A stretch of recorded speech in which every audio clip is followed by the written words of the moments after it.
Bien, bonjour à toutes et tous. On est ravis d'accueillir aujourd'hui Alain Lout, qui est professeur d'éthique clinique à la faculté de médecine de l'Université catholique de Louvain. C'est un philosophe que nous accueillons aujourd'hui, mais qui est aussi diplômé en éthique économique et sociale, et qui connaît un tout petit peu malgré tout les questions juridiques, puisqu'il a mené des recherches au Centre de philosophie du droit de l'Université catholique de Louvain de 2001 à 2011. Alors dans ces thèmes de recherche, on a l'herméneutique, l'éthique du care, l'éthique des technologies et la santé numérique. Et aujourd'hui, il va nous présenter comme thème l'expérimentation tacite de la santé numérique pendant la crise sanitaire. Je le remercie déjà fortement d'avoir accepté de venir nous parler. Et je lui cède immédiatement la parole pour une durée de 45-50 minutes pour nous permettre d'avoir un petit temps de débat ensuite. Merci beaucoup. Mais un tout grand merci d'abord pour l'invitation. Je suis très heureux d'être avec vous aujourd'hui et de présenter quelques réflexions à partir de travaux de ces dernières années. J'ai donc intitulé mon titre « Expérimentation tacite de la santé numérique pendant la crise sanitaire ». Donc j'aurai à m'expliquer de ce titre et du concept qui peut paraître quelque peu obscur d'expérimentation tacite. J'avais annoncé un titre général que j'ai précisé ici pour l'exposer, où je développerai une réflexion dans le contexte de la crise sanitaire. Crise sanitaire dont on se rappelle qu'elle a été à la fois une crise sanitaire, mais également une crise économique, en tout cas au retentissement économique, une crise aussi politique, on peut dire, mais également une crise dans le domaine du savoir. Faire face à cette crise du coronavirus, ça a aussi été une crise au niveau du savoir. Quelques exemples, quelques réflexions qui nous rappellent de cette dimension de la crise sanitaire, c'est par exemple Jürgen Habermas qui, dans un article d'un journal, nous rappelait que finalement, dans le contexte de la crise sanitaire, on a pris conscience de notre non-savoir. On a pris conscience de la nécessité à la fois d'agir, mais dans le savoir, dit-il, explicite de notre non-savoir. Donc nécessité d'agir dans un contexte d'incertitude radicale. Alors pour bien comprendre cette incertitude, quelques éléments de réflexion, notamment remobiliser quelques notions de santé publique, pour se rappeler que nos sociétés disposent de réseaux d'épidémiosurveillance pour faire face à ce type de crise, des réseaux d'épidémiosurveillance qui mobilisent une pluralité d'acteurs à différentes échelles de pouvoir, une pluralité d'instruments et de dispositifs. Et donc le réseau d'épidémiosurveillance en Belgique, il implique donc différents niveaux, du fédéral aux entités fédérées. Un réseau où les prestataires de soins qui constatent une maladie transmissible ou une maladie infectieuse doivent la déclarer au médecin chargé de la lutte contre les maladies infectieuses de la région ou de la communauté, avec aussi une architecture et un système de surveillance qui a été mis en place avec, entre autres, la désignation en Belgique d'un point focal national qui organise la mise en œuvre des mesures en consultation avec les entités fédérées, la mise en place également d'un Risk Assessment Group qui regroupe un ensemble d'experts pour évaluer les risques, et puis un Risk Management Group où se prennent les décisions sur base des informations et de l'expertise du Risk Assessment Group. Donc un réseau d'épidémiosurveillance existait bien avant la crise sanitaire, bien entendu, mais en quelque sorte, le coronavirus a mis en difficulté, a mis peut-être en crise ce réseau d'épidémiosurveillance. Donc il faut prendre conscience que ce réseau d'épidémiosurveillance, par rapport à des maladies connues, il est tout à fait efficace. Par rapport, par exemple, à la grippe sanitaire, il y a de nombreuses dimensions du modèle qui sont considérées comme acquises d'une année à l'autre. Il y a notamment la possibilité, le mode de transmission entre humains qui est connu, la période d'incubation du virus, autre exemple qui est connu, les stades de contagiosité des porteurs, les symptômes cliniques, l'efficacité des mesures d'hygiène aussi qu'on peut mettre en œuvre. Donc on est face à un risque en quelque sorte qu'on connaît, qu'on maîtrise, qu'on contrôle, et en quelque sorte on sait quoi surveiller. Ici, par rapport au coronavirus, on voit que ce système d'épidémiosurveillance a en quelque sorte montré ses limites du fait des nombreux inconnus et de l'incertitude dans lequel le coronavirus nous a plongés. Donc, la variété des symptômes cliniques, par exemple, n'était pas connue dès le début, rappelons-le nous. De même que le potentiel de contagion des patients asymptomatiques, on se rappelle également de cette question. Ça a mis du temps avant de pouvoir maîtriser et connaître la contagiosité des patients asymptomatiques. Donc autant d'éléments qu'on peut appeler les known unknown, donc des inconnus qui ont rendu difficile la mise en place et l'efficacité surtout de la surveillance. Pour reprendre un terme de Didier Torny et Francis Château-Renaud, donc deux sociologues qui ont développé une réflexion sociologique sur l'alerte et le risque, on peut faire une distinction entre ce qu'ils appellent la surveillance et la vigilance. La surveillance est une attitude de surveillance qui est rendue possible par des routines prédéfinies, technicisées, automaticité, qui précisent ce à quoi il faut porter attention, en quelque sorte. Et afin que les opérateurs du système, du réseau, sachent ce qu'ils doivent surveiller et sachent comment ils doivent réagir. En quelque sorte, au début de la crise, les limites de la surveillance ont dû faire place à plutôt ce qu'ils appellent une posture de vigilance, c'est-à-dire une attention, une ouverture du monde perçu, une attention généralisée aux micro-variations habituellement enfouies sous les représentations et les routines mises en place dans les systèmes de surveillance. Donc voilà, autre manière de nous rappeler du contexte d'incertitude, du non-savoir dans lequel on était plongé au début de la crise. Autre exemple que je trouve utile à rappeler, autre réflexion qui est assez éclairante à ce niveau-là, c'était celle d'une historienne des sciences, Lorraine Daston, une historienne plus précisément du début de la modernité, donc du début du développement des sociétés savantes et professionnelles en sciences, et qui nous dit, mais finalement, avec le Covid, j'ai l'impression d'être plongé dans mon objet d'étude, c'est-à-dire le début du XVIIe. Et elle s'empresse bien évidemment de contredire l'idée qu'elle voudrait faire une comparaison notamment avec la peste, ce qui, d'un point de vue de la mortalité, ne tiendrait pas. Non, en quelque sorte, ce qu'elle veut dire quand elle annonce qu'on a été catapulté au XVIIe siècle, c'est plutôt l'idée où on se retrouve replongé dans l'état du développement de la science moderne, où tout était à inventer, tout était à découvrir, donc dans un état d'incertitude parallèle. Et par incertitude, elle ne renvoie pas tout simplement à l'incertitude normale, à l'incertitude propre au fonctionnement normal de la science. C'est normal de se poser des questions, mais une incertitude qui était même une incertitude méthodologique. Quel instrument utiliser, comment réfléchir ensemble, quelle méthode, qu'est-ce qui fait preuve, qu'est-ce qui ne fait pas preuve. Donc une incertitude assez radicale, jusqu'à une incertitude des moyens et instruments de connaissance. En attestent les débats, on se le rappelle sans doute tous, qu'il y a eu peut-être au début les controverses quant à la manière de comptabiliser les morts, par exemple. Est-ce qu'il faut comptabiliser la mort de toute personne testée positive au Covid, quels que soient les autres facteurs de comorbidité, le diabète ou autre, ou il faut, dans les classifications et la comptabilité des morts, déterminer la cause dominante de la mort. Exemple, parmi d'autres, d'une controverse qui révèle l'incertitude quant au cadre même, quant au paradigme, pourrait-on dire dans un vocabulaire kuhnien, pour faire face à la crise. Donc, voilà. Alors, le titre, c'est le degré zéro de l'empirisme, en disant, mais finalement, dans une démarche d'evidence-based médecine, le gold standard est l'essai clinique randomisé, donc une expérimentation contrôlée qui produit des evidence, des bases, c'est, si vous voulez, le niveau maximal de la preuve en le domaine, là où l'empirisme est une modalité de connaissance beaucoup moins valorisée, et bien ici on en est revenu, à côté des expérimentations, aussi à un retour à l'empirisme, à d'autres formes de connaissances.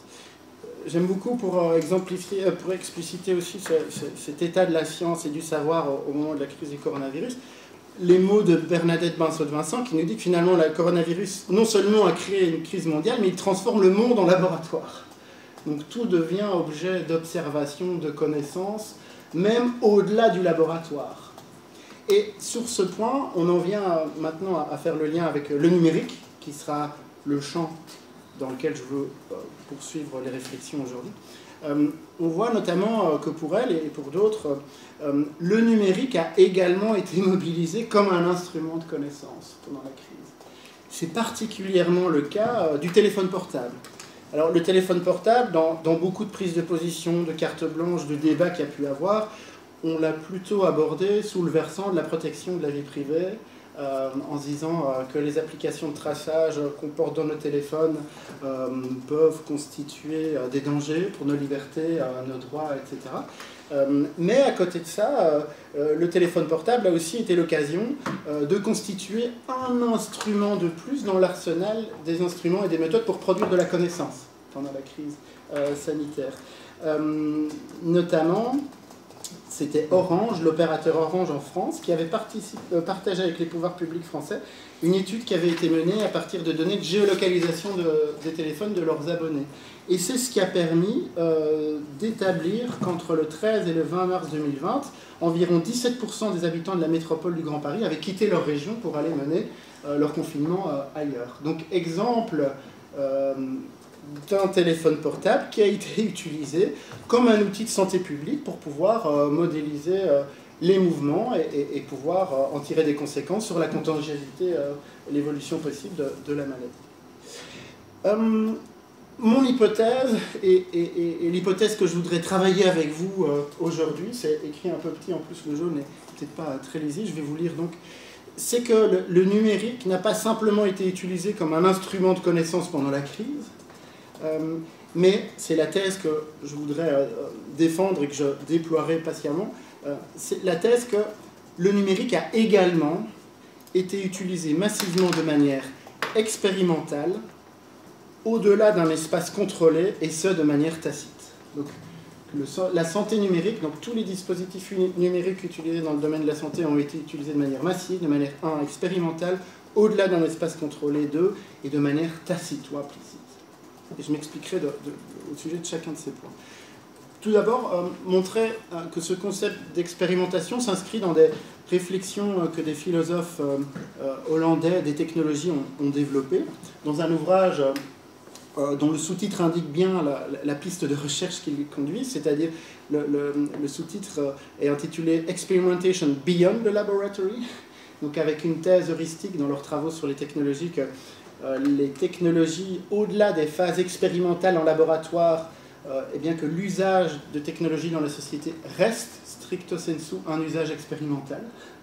C'est-à-dire que le développement d'une technologie et son introduction de la société doit être vu de manière expérimentale au sens où son usage ne peut jamais être totalement anticipé aux phases de son design et que les impacts de la technologie sur la société ne se donnent à voir que lentement au fil de l'usage et de son implémentation dans la société.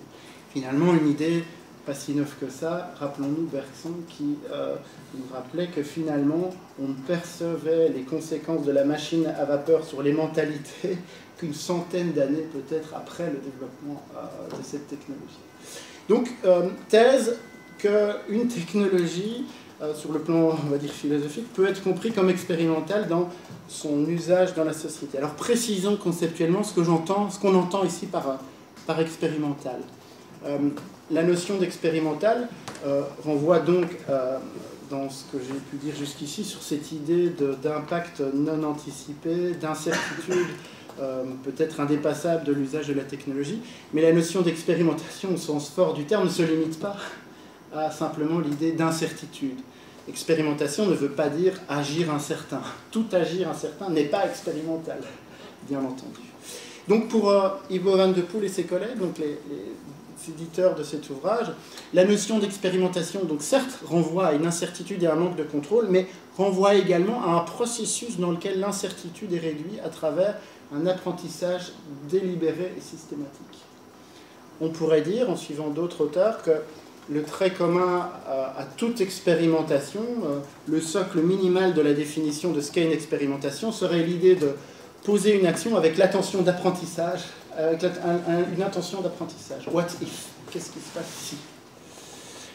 Alors, avec cette définition, certes minimale, mais une définition tout de même précise d'une action incertaine dans le but d'apprendre, cela pourrait donc paraître étonnant de parler, comme je l'évoquais dans mon hypothèse de travail, d'un usage expérimental massif tacite des technologies.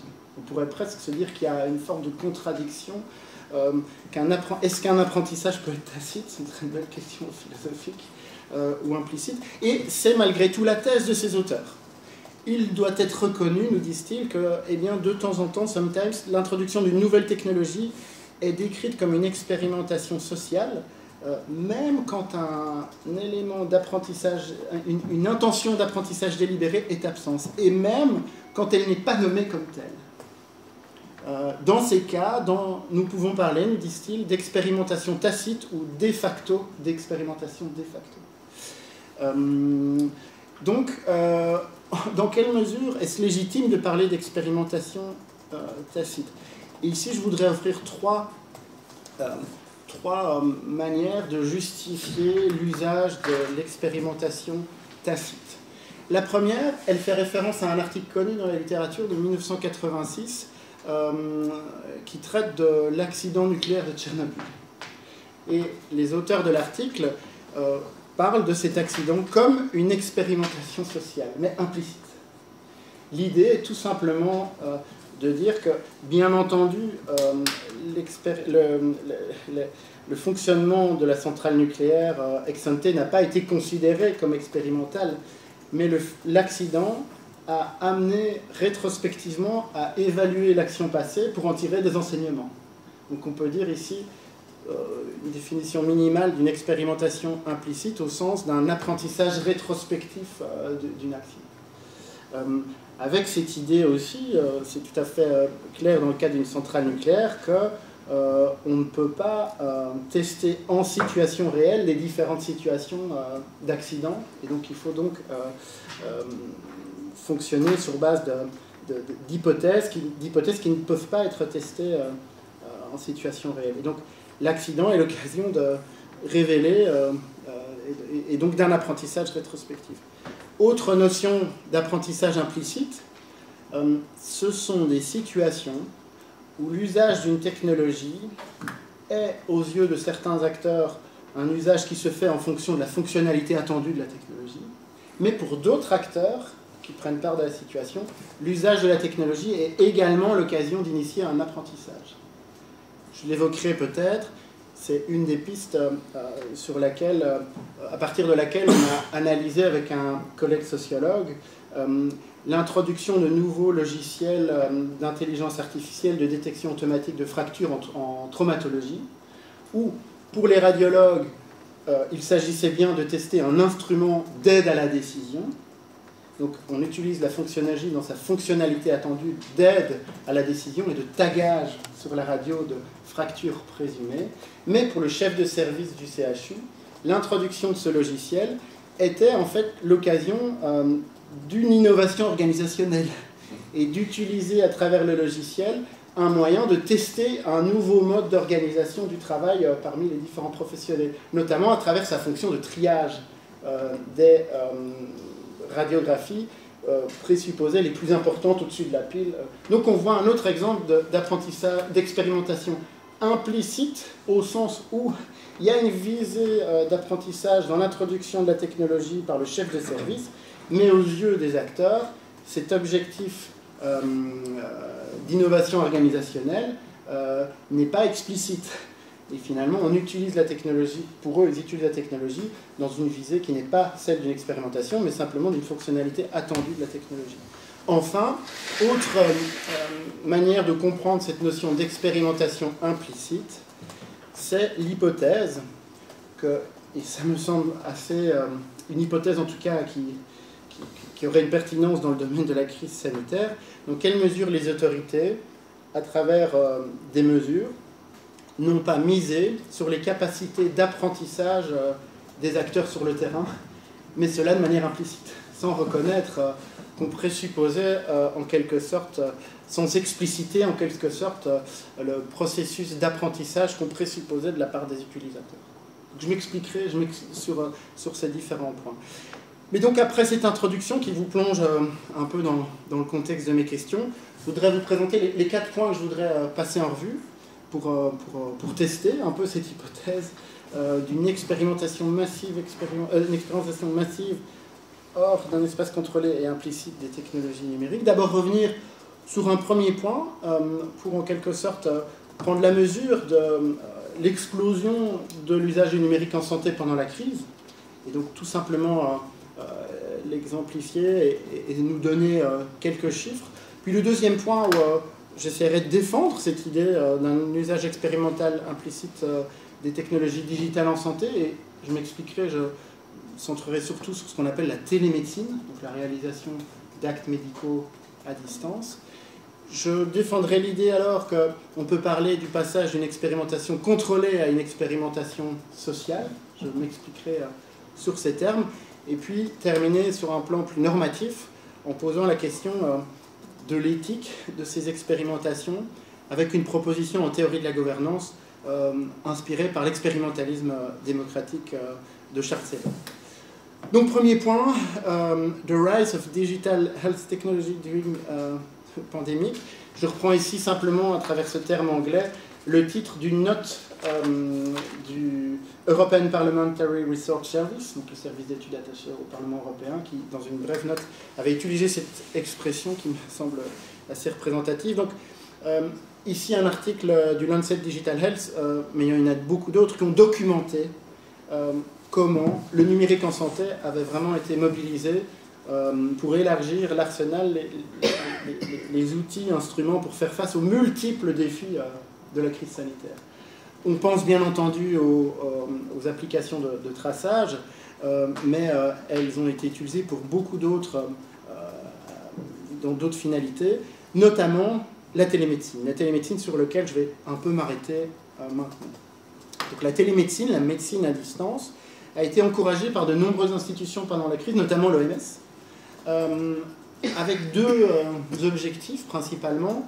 D'abord, éviter d'amener des citoyens potentiellement infectés par le coronavirus au cabinet du médecin, donc en quelque sorte l'écran comme visière numérique, pour malgré tout poursuivre, pour pouvoir être en consultation.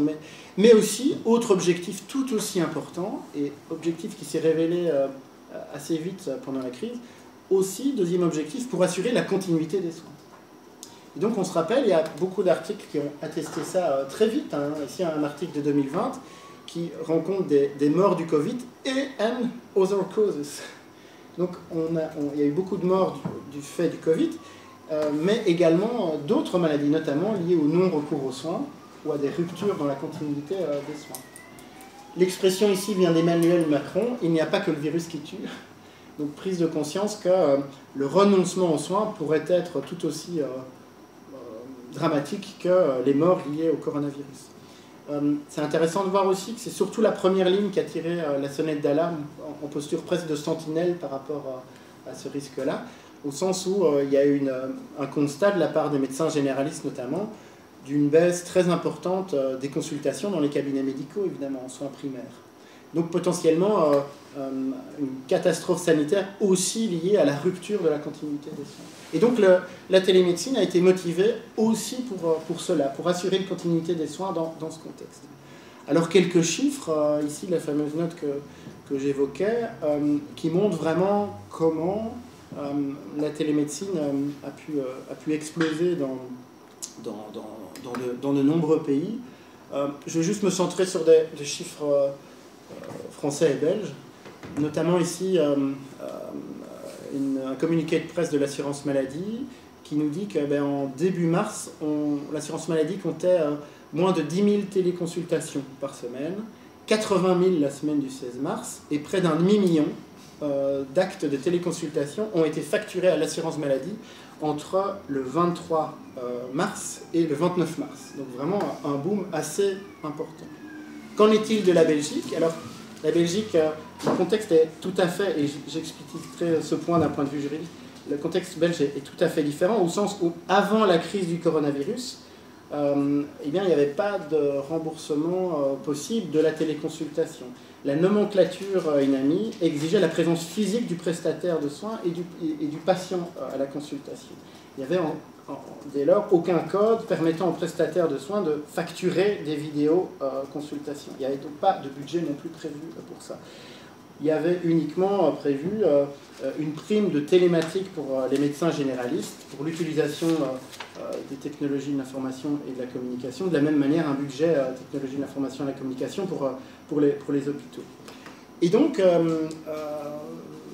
vers mars, il y a un arrêté royal qui a été publié vers mi-mars 2020, qui a rendu possible, qui a organisé en quelque sorte la réalisation d'actes de télémédecine, donc pour permettre à tous les médecins de dispenser des conseils téléphoniques, puis ça s'est élargi à la vidéoconférence, à leurs patients, dans le but d'effectuer un tri et du renvoi des cas probables du Covid, et, deuxième objectif que j'évoquais également, et également dans l'objectif de garantir la continuité des soins et des autres patients. Et donc cette mesure temporaire a été alors rapidement élargie à d'autres prestataires de soins, les psychiatres, les neuropédiatres, etc.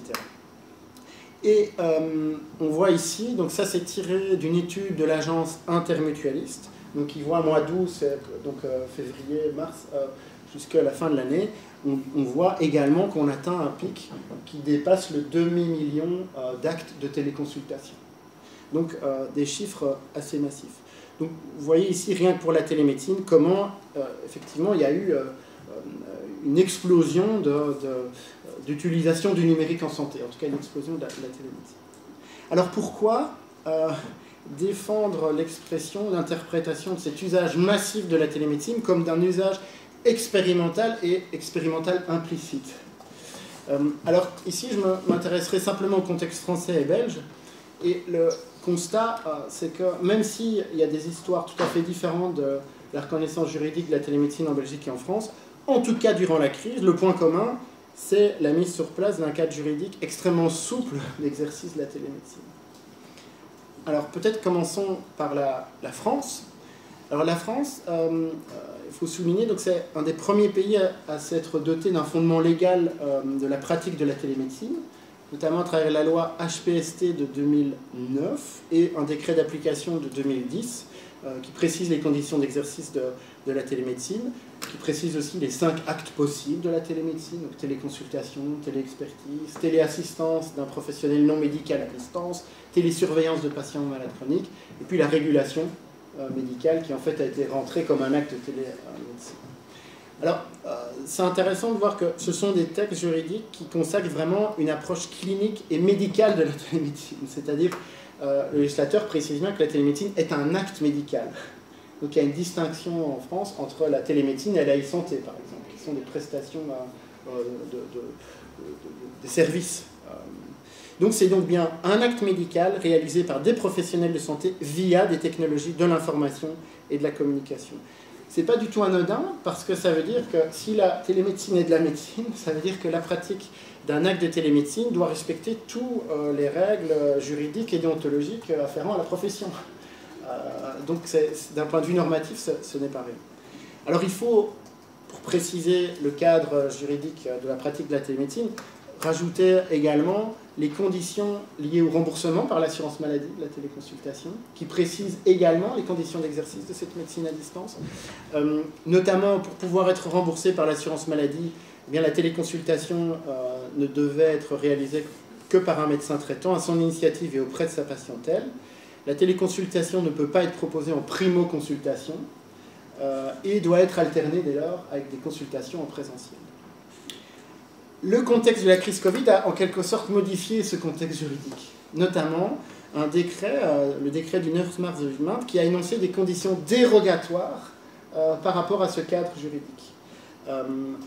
Pour permettre le remboursement et la prise en charge par l'assurance maladie de téléconsultation pour les patients atteints du Covid et pour assurer la continuité des soins, comme j'évoquais.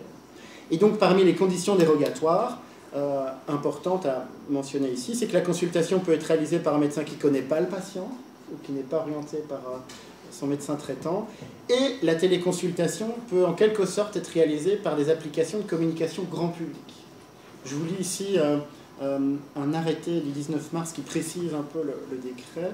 Je lis: les professionnels de santé assurant la prise en charge par télésanté des patients suspectés d'infection ou reconnus Covid recourent à des outils numériques respectant la politique générale de sécurité des systèmes d'information en santé et la réglementation relative à l'hébergement des données de santé ou, pour faire face à la crise sanitaire, à tout autre outil numérique.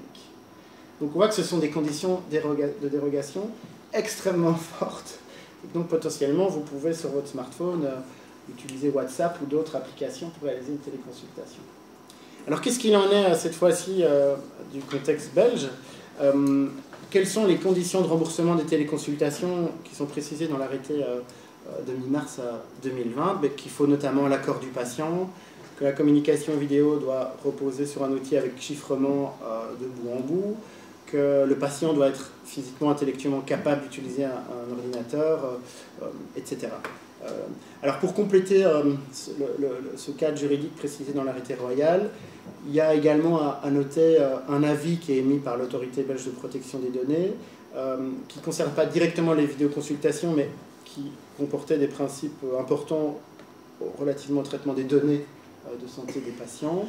Et alors, pendant la crise, intéressant de noter également qu'il y a une task force qui a été mise en place de fin mars 2020 à mi-mai 2020, une task force intitulée Data and Technology Against Corona, et qui avait comme objectif d'évaluer et d'opérer un suivi du développement des plateformes et des applications en santé numérique. Mais il s'agissait bien de recommandations et pas de certification formelle des outils. Donc, constat par rapport à cette montée en puissance de la télémédecine, qu'on peut à minima considérer que c'était un usage expérimental dans cette définition minimale d'expérimental au sens d'incertain. Donc on était quand même dans une pratique de la médecine à distance, avec des applications grand public, avec un médecin qu'on a peut-être vu pour la première fois. Donc malgré tout un usage expérimental de la télémédecine au sens minimal du terme, d'un usage très incertain de la technologie. Et donc il y a des auteurs qui ont souligné ce point, notamment le sociologue Antonio Casilli, en disant que finalement le numérique qu'on nous enjoint de pratiquer en ce moment pourrait être qualifié de quick and dirty, rapide et sale, des solutions qui sont adoptées un peu en catastrophe et qui peuvent poser au mieux des problèmes en termes de surveillance, gouvernance et de propriété des données, au pire qui nous exposent à des risques qu'on n'a même pas encore pu identifier. Autre exemple d'une réflexion, cette fois-ci aux États-Unis, qui analyse l'initiative de la Food and Drug Administration, qui a également en fait assoupli le droit, donc la régulation, cette fois-ci des applications de santé mentale qui sont proposées, dans l'idée de pouvoir permettre le développement plus massif de ces applications pour aider la population et anticiper les problèmes de santé mentale. Mais à nouveau, l'article ici met en avant le risque d'abaisser les standards et d'assouplir la législation en disant que ça pourrait effectivement conduire à une forme d'efficacité à court terme, mais à long terme pourrait avoir des conséquences qu'on n'identifie pas encore vraiment. Donc, premier point qui consisterait à dire que usage massif du numérique en santé, mais dans un cadre où on a une législation extrêmement assouplie et donc une technologie aux impacts très incertains. Alors si je défends l'idée ici de parler d'usage massif expérimental de ces technologies dans la crise, c'est aussi au sens d'une expérimentation mais implicite de ces technologies. Ici, je renvoie pour cette hypothèse, enfin cette thèse plutôt, au livre du sociologue Alexandre Mathieu Fritz, qui a mené un travail ethnographique auprès de professionnels de santé qui pratiquent la télémédecine. Et dans sa démarche ethnographique, il a mis en avant le concept d'attitude expérimentale. Il constate que les professionnels, en utilisant des technologies nouvelles, sont plongés dans une incertitude qui déstabilise un peu les repères de la relation clinique en face à face traditionnelle. Et donc, il met en avant que pour réduire cette incertitude, les professionnels mettent littéralement en avant ce qu'il a pu appeler une attitude expérimentale. C'est-à-dire ils vont en quelque sorte mener l'enquête, ils vont en quelque sorte tester les possibilités de la technologie, découvrir les surprises, bonnes ou mauvaises, que l'usage du dispositif peut réserver. Donc, constat d'une appropriation par les professionnels qui, littéralement parlant, essayent d'apprendre de l'usage de ces technologies. Et donc, ici, dans quelle mesure on ne peut pas dire qu'en rendant possible un usage massif de ces technologies pour répondre à des problèmes de santé publique, assurer la continuité des soins, mais avec un cadre extrêmement souple, et donc un usage très incertain de ces technologies, en quelque sorte, les autorités n'ont pas fait le pari d'attitude expérimentale des acteurs à la base, locaux, en misant sur la capacité d'apprendre, de s'adapter, se réapproprier ces technologies. Et donc, est-ce qu'on ne peut pas parler ici d'une expérimentation implicite, au sens où ça n'a pas été explicité, mais on a fait le pari, on a en quelque sorte exploité sans l'expliciter des capacités d'apprentissage des acteurs. Autre manière de défendre la thèse d'interpréter cet usage massif des technologies comme une expérimentation implicite, c'est ce qu'a pu mettre en avant le KCE dans un rapport sur la vidéoconsultation qui est sorti en juin 2020, qui avait été programmé bien avant la crise sanitaire, donc sur les vidéoconsultations, la téléconsultation, mais que l'actualité de mars 2020 a montré l'importance, a donné une dimension tout à fait particulière à cette étude. Et donc, une des questions que le KCE pose, c'est que cette accélération massive de la téléconsultation sous l'effet de la crise du coronavirus a propulsé sur le marché un très grand nombre de nouveaux acteurs, parfois locaux, qui proposent leurs propres solutions, donc parfois des professionnels qui expérimentent une solution qu'ils veulent partager, mais parfois, des innovations, parfois des produits qui existaient déjà, qu'on a adaptés. Donc dans quelle mesure ça n'a pas été une espèce d'énorme fenêtre d'opportunité pour un certain nombre d'acteurs économiques pour, littéralement parlant, expérimenter, sans le dire, une expérimentation donc implicite, ce contexte. Enfin, on peut se dire que c'est une expérimentation implicite au sens où maintenant il y a des évaluations rétrospectives de cette période qui ont été tirées. Il y a notamment donc cette étude de l'agence intermutualiste qui a pu documenter, produire des données de cet usage massif de la téléconsultation. Donc un apprentissage en est tiré. Je sais qu'il y a le ministre Van de Groep qui, suite à cet usage massif de la téléconsultation, mais qui a mis en place un groupe de réflexion chargé de réfléchir à un modèle de financement et d'organisation des téléconsultations, donc un modèle pérenne. Donc on voit que cette phase d'usage massif peut être comprise comme une expérimentation implicite, au sens où maintenant ça peut servir de base à une évaluation rétrospective, rétrospectivement réfléchir à ce que pourrait être demain le numérique en santé.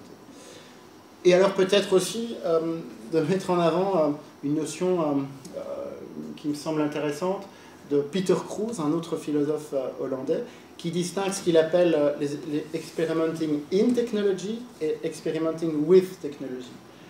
Deux concepts qui évoquaient la situation que j'évoquais tout à l'heure de l'usage de l'IA en radiologie, sur lequel on a travaillé, où l'experimenting in technology, c'est l'usage d'une technologie nouvelle par un utilisateur, où on va essayer de tester les possibilités de la technologie. Et experimenting with technology sont des situations où l'introduction d'une nouvelle technologie est le vecteur de l'expérimentation d'une autre expérimentation, par exemple l'expérimentation d'un nouveau mode d'organisation. Ou dans quelle mesure aussi l'utilisation du numérique de manière massive pendant la crise sanitaire n'a pas été l'occasion pour certains acteurs d'expérimenter à travers l'introduction de la technologie de nouveaux modes d'organisation. Mais une expérimentation qui a bien entendu été implicite. Alors, je voudrais, dans ce troisième point, et je m'intéresserai ici plutôt au contexte français, défendre l'idée que cet usage expérimental massif du numérique en santé, on peut vraiment le comprendre comme une expérimentation qui déborde le cadre d'une expérimentation contrôlée pour devenir une expérimentation sociale au sens plein du terme. Alors pour expliciter ça, je pense utile de repréciser que dans le contexte français, l'expérimentation renvoie à des choses précises. L'expérimentation, elle renvoie d'abord à un nouveau type de politique publique, une nouvelle manière de penser l'innovation des politiques publiques, et c'est également un droit en France. Donc ici, je renvoie à une étude du Conseil d'État qui présente l'expérimentation, et qui nous dit que l'expérimentation, c'est une méthode qui permet de tester sur le terrain, pendant une durée limitée, une mesure, une politique, un mode d'organisation ou une nouvelle technologie, afin d'en mesurer les effets de façon objective. Donc c'est un nouvel outil au service des politiques publiques qui permet, en plus, nous dit le Conseil d'État, d'associer le citoyen à leurs élaborations. Mais c'est également un droit, en sens où, depuis 2003, l'expérimentation est un droit inscrit dans la Constitution. Notamment, elle permet de déroger à un ensemble de règles et de normes pour pouvoir expérimenter une mesure à l'échelle d'un territoire en vue d'éventuellement pouvoir le généraliser à l'échelle de la population. Pensez en matière de politique sociale au projet Territoire zéro chômeur, où donc on rend possible de déroger à un certain nombre de droits pour pouvoir tester une mesure et éventuellement la généraliser. Alors cette méthode et ce droit de l'expérimentation est extrêmement fortement utilisé dans le domaine de la santé en France. C'est vraiment dans le domaine des politiques de la santé qu'a été développé vraiment un des dispositifs expérimentaux permanents le plus ambitieux, notamment l'article 51 de la loi du 30 décembre 2017 du financement de la sécurité sociale, qui a créé un cadre légal spécifique qui permet aux acteurs de santé de déroger à titre expérimental pour une durée de 5 ans pour pouvoir tester une mesure, une intervention thérapeutique, un dispositif technologique, pour pouvoir l'évaluer et, le cas échéant, le généraliser et le faire rentrer dans le droit commun de la sécurité sociale et en organiser le remboursement. Cette notion d'expérimentation, elle est aussi au cœur de l'éthique du numérique en santé, notamment Cédric Villani, hein, qui était député et qui avait dirigé un rapport de l'éthique de l'intelligence artificielle qui s'appelait « Donner un sens à l'éthique de l'intelligence artificielle », et donc qui défendait vraiment l'idée que pour pouvoir vraiment bénéficier des avancées de l'intelligence artificielle en médecine, il fallait faciliter les expérimentations de technologies de l'IA en temps réel et auprès des usagers. Il fallait mettre en œuvre les conditions réglementaires et organisationnelles nécessaires pour expérimenter en situation réelle l'IA. Constituer ce qu'on appelle un bac à sable, c'est-à-dire un environnement réel mais contrôlé, qui permet de tester une solution afin d'avoir l'avis des usagers, le feedback de la situation. C'est aussi quelque chose qui est au cœur de nouvelles visions des politiques publiques. Ici, je vous ai mis un ouvrage au titre assez explicite, « Ubérisons l'État avant que d'autres ne s'en chargent », signé par Clément Berthollet et Laura Letourneau. Alors Laura Letourneau, c'est une très haute fonctionnaire en France qui a joué vraiment une place très importante dans le numérique en santé, qui a co-signé avec Dominique Pont la feuille de route du numérique en santé, donc accélérer le virage numérique en santé.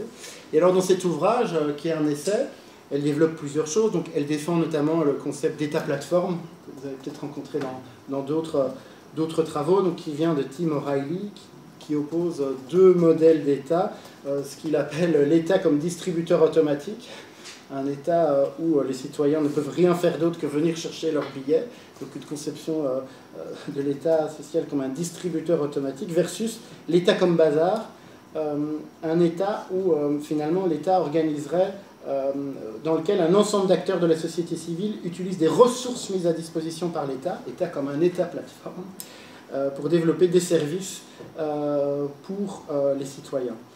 La notion de cathédrale renvoie à un ouvrage d'Éric Raymond, La cathédrale et le bazar, qui était un peu deux modèles archétypes pour penser la gouvernance du web, gouvernance très centralisée versus décentralisée. Mais donc ici, c'est moins pour cette doctrine de l'État-plateforme qu'un nouveau référentiel de politique publique auquel elle appelle. Elle nous dit qu'elle en appelle à expérimenter l'action publique, faisant référence explicitement notamment au philosophe pragmatique John Dewey, pour répondre à la crise de la légitimité de l'action publique. l'État se doit de reconnaître son ignorance sur des questions inédites pour mener une forme d'évaluation de certaines politiques dans une dynamique evidence-based qui dépasserait les postures idéologiques. Et donc, voilà, je la cite, c'est par l'expérimentation que la puissance publique retrouvera la légitimité d'imposer des choix irréfutables d'intérêt général, ou tout du moins d'écarter des solutions dont l'effet est démontré négatif. Expérimenter, c'est pour la puissance publique accepter de perdre du terrain aujourd'hui pour mieux réguler ensuite. Effectivement, cette notion d'expérimentation, tout à l'origine développée dans le domaine agricole, mais surtout développée de manière massive dans les essais cliniques, le monde médical, mais effectivement, on peut la retrouver dans différentes sciences sociales aujourd'hui, pensons à la prix Nobel Esther Duflo ou d'autres. Mais donc, ça devient aussi un référentiel pour penser les politiques publiques, et notamment les politiques publiques en matière d'innovation en santé, quoi. Et donc, notamment pour la télémédecine, s'est développée en France en s'appuyant beaucoup sur cette méthodologie des expérimentations.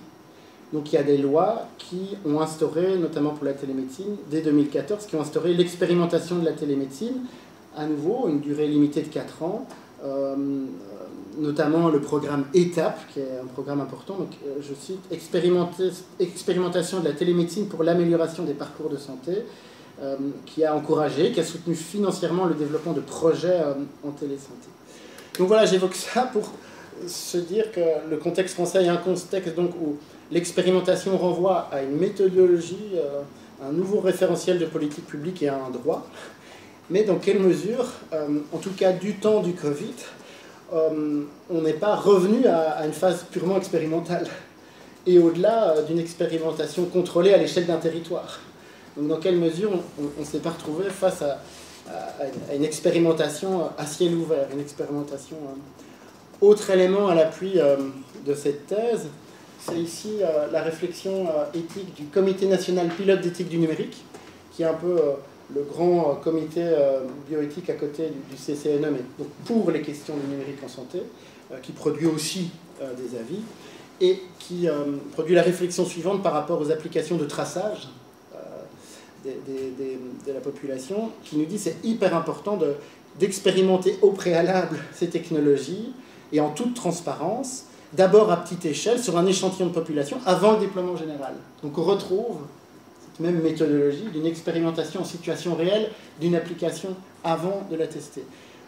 Pourquoi ? Parce que si on avait lancé une application non efficace, les conséquences sanitaires auraient pu être très importantes. Imaginez si par exemple il y ait énormément de faux positifs, on peut alors vraiment encore plus saturer le système de santé qu'autre chose. De la même manière, si ça ne marche pas, ça peut induire une perte de confiance forte.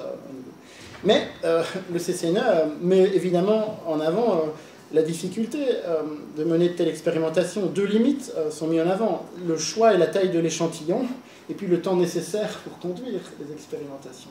Donc dans quelle mesure, dans le cas français, de fait on a expérimenté dans un espace contrôlé ces technologies, mais on n'a pas très rapidement généralisé à la population une technologie, et donc de manière implicite, on a étendu l'expérimentation à l'échelle de la société sans s'en rendre compte, quoi.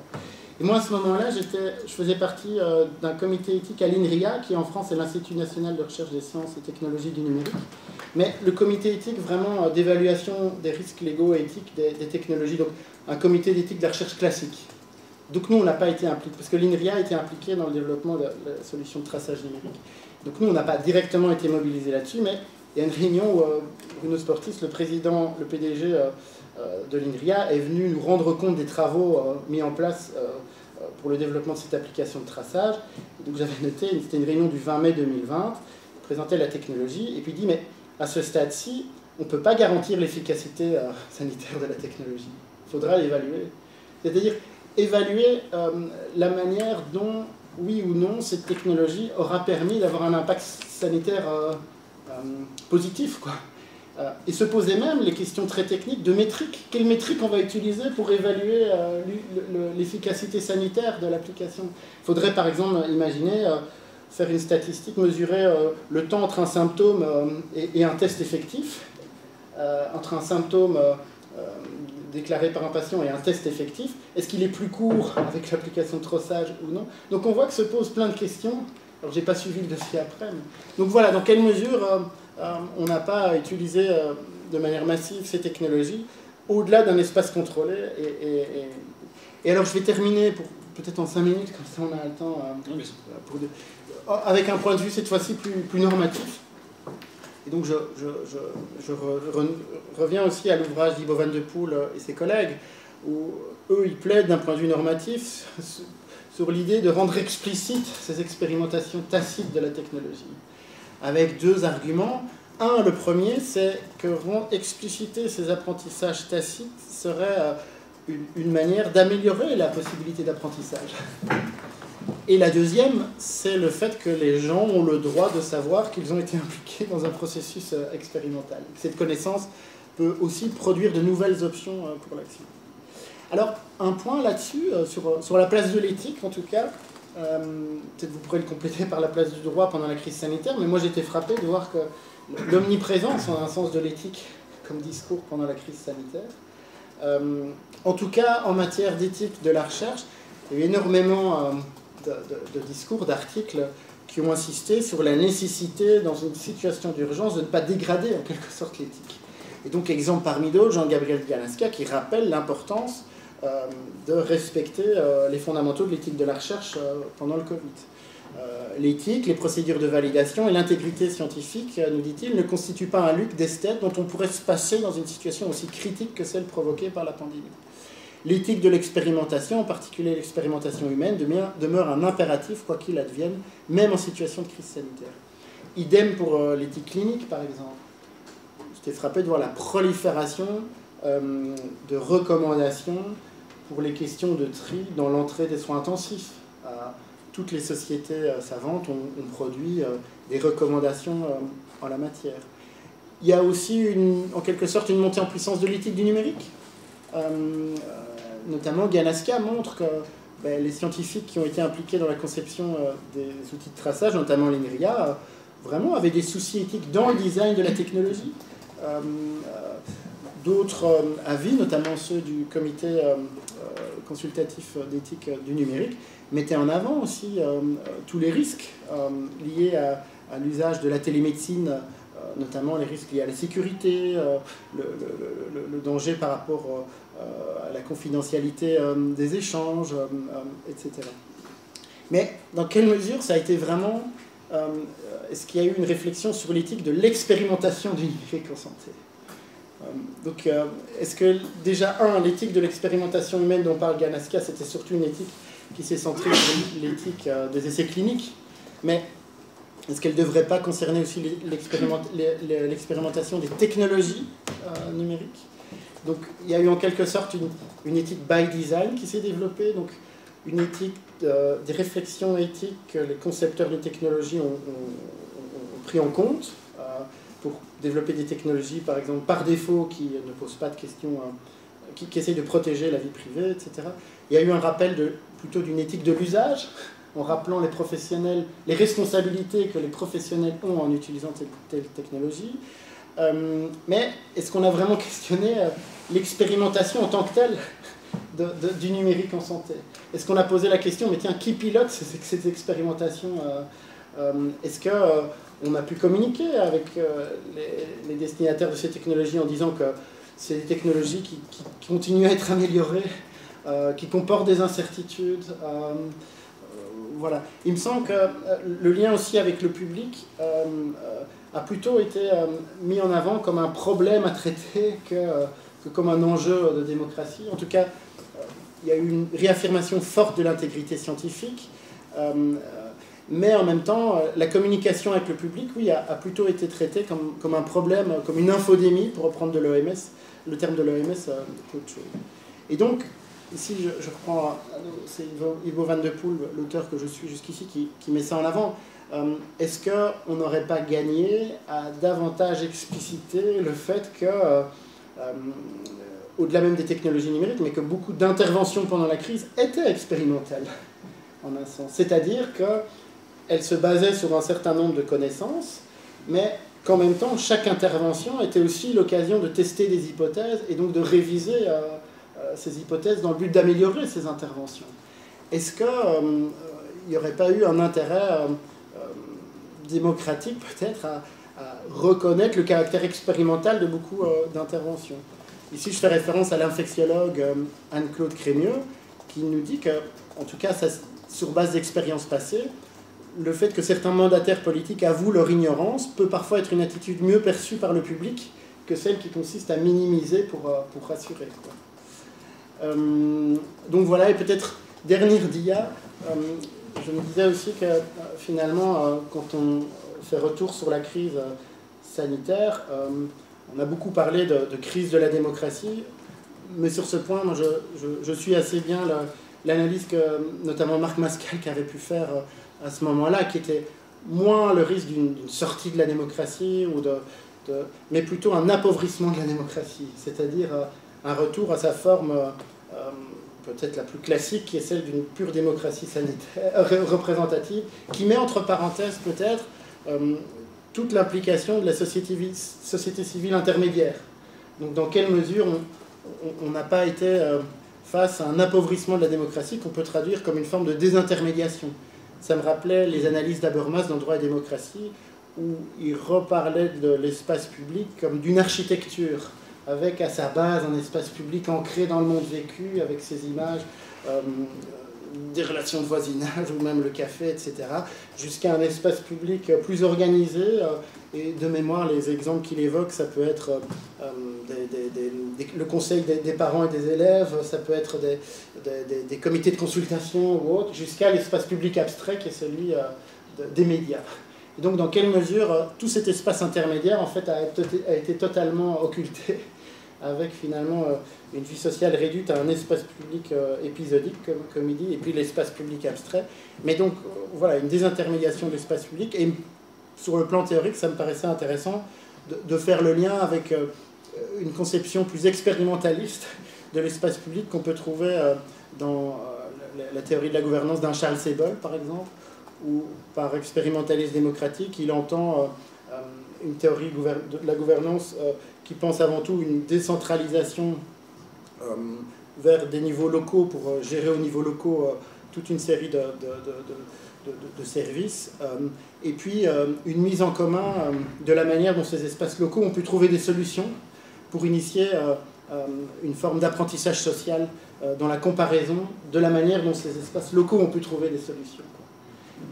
Et il défend alors l'idée de ce qu'il appelle un espace public organisationnellement dispersé, qui permettrait une exploration imaginative des problèmes et des solutions. Dans quelle mesure ce type-là de pensée de la gouvernance ne pourrait pas être utile pour nous amener à penser comment on aurait pu finalement penser autrement le pilotage de ces expérimentations implicites massives de solutions par rapport à la crise.